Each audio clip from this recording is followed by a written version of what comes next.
प्रेमिका में आता है। इसका मतलब ये नहीं है संसार है नहीं बाकी, लेकिन उसको नजर नहीं आता, उसको केवल अपनी प्रेमिका में नजर आता है और प्रेमी भी आता है। वैसे ही जो ज्योतिषी है उसके ऊपर भी ग्रह लागू होते हैं। ये ना समझो कि ये ज्योतिष से दूसरे पर लागू होती है, हमारे ऊपर भी लागू होती है। एक व्यक्ति जो राहु प्रधान है, बहुत इंपॉर्टेंट बात बताने जा रहा हूं आपको, जो एस्ट्रोलॉजी करते हैं, जो प्रोफेशनल एस्ट्रोलॉजर हैं, ये ग्रह हमारे ऊपर भी लागू होते हैं। एक व्यक्ति का राहु जो है वो पावरफुल है, उसकी सारी एस्ट्रोलॉजी राहु के ऊपर डिपेंड है, उसने हर बात को राहु से जोड़ देना है, राहु ने काम करना है।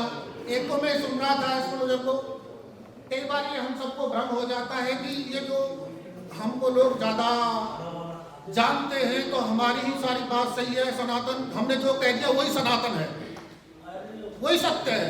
राहु को उन्होंने अध्यात्म का कारक बता दिया, अध्यात्म मतलब भक्ति का कारक। अब मुझे ये बताओ भक्ति कहते किसको है? क्योंकि मैंने अध्यात्म को भी पढ़ा है और ज्योतिष को भी पढ़ा है, तो आपकी भक्ति क्या है? भक्ति किसको कहते हैं बताओ? आत्म पुरस्कार, आत्मा की उन्नति करना है। आप उसको किसी तरीके से कर सकते हैं, बहुत तरीके भक्ति करने के, लेकिन अल्टीमेटली एक चीज है आत्म उत्कर्ष, आत्मा की उन्नति करनी है, आत्मा का साक्षात्कार करना है। अब आत्मा को ग्रहण, आत्मा क्या है? आपका सूर्य है, और सूर्य को ग्रहण कौन लगाता है? आपने कैसे आपने एक मूल सिद्धांत है एस्ट्रोलॉजी का, उसका विस्तार कर दिया, आपने उसको भंग कर दिया। अच्छा, भक्ति का जो ज्ञान है आपको कहां से मिलता है? गुरु से मिलता है।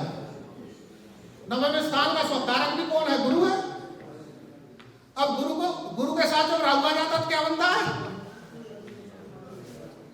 गुरु के साथ जब राहु आ गया तो क्या हो गया? गुरु चांडाल योग हो गया। लेकिन उसने कर दिया उस चीज को प्रमाणित। क्यों कर दिया? क्योंकि ये राहु का गुण है। राहु का गुण है भ्रम पैदा करना, और भ्रम भी ऐसा बिल्कुल सटीक। यदि आप किसी जादूगर के बारे में विचार करते हैं कि कोई जादूगर है, अच्छा जादूगर कैसे बनेगा, मैजिशियन कैसे बनेगा, किसी की ब्रेन मैपिंग करने वाला व्यक्ति कैसे बनेगा, वो कहां से किससे देखोगे? वो आप उसका राहु देखोगे। राहु मतलब एक अपने आप में जादू है। मुझे याद है मैं जब छोटा सा होता था, पढ़ने के लिए जाते थे तो हमारे घर से कुछ पॉकेट मनी मिलती थी हमको खर्चे करने के लिए। एक मेरा दोस्त भी था, तो जैसे हमारी छुट्टी हुई तो हमको रास्ते में एक जादूगर मिल गया, वो जादू दिखा रहा था।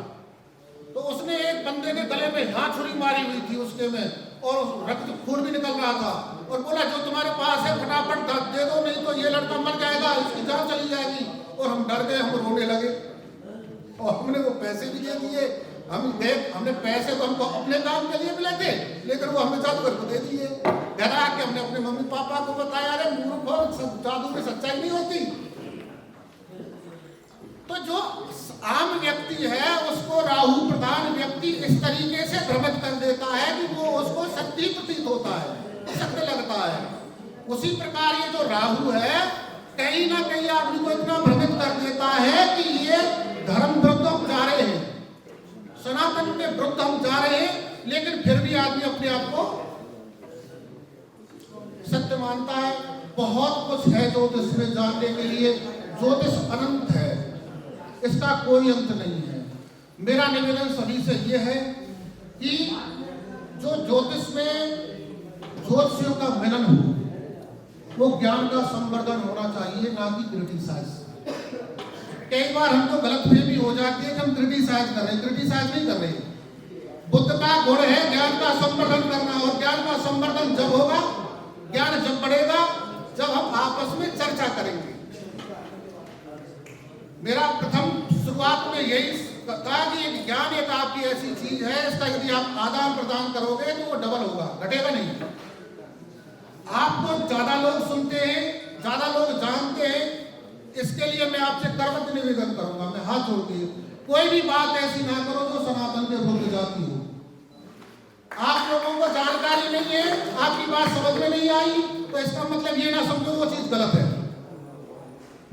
एक माँ से कह रहे थे, मैंने सुना उनको बड़े प्रसिद्ध वो एक होते, पहले लोगों के पास मैथमेटिक्स नहीं थी। अब हमने सिस्टम बनाया, मैथमेटिक्स से बहुत सारे यंत्र आ गए। मैथमेटिक्स नहीं थी तो किसने ग्रहों की दूरी को नाप दिया? मैथमेटिक्स नहीं थी तो किसने ग्रहण की तिथि निश्चित कर दी?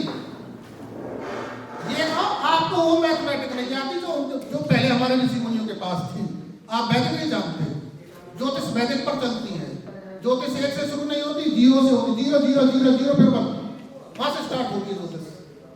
जीरो से पहले से स्टार्ट होती है, जीरो एक से स्टार्ट नहीं होती। आप लोगों को वो वैदिक नहीं आती, वैदिक जो गणित जो हमारी ज्योतिष पर लगती है। इसलिए आप ज्योतिष को क्रिटिसाइज ना करो, अपनी सनातन को क्रिटिसाइज ना करो। इसी के साथ मैं अपनी वाणी को विराम दूंगा और आप सभी का बहुत बहुत धन्यवाद।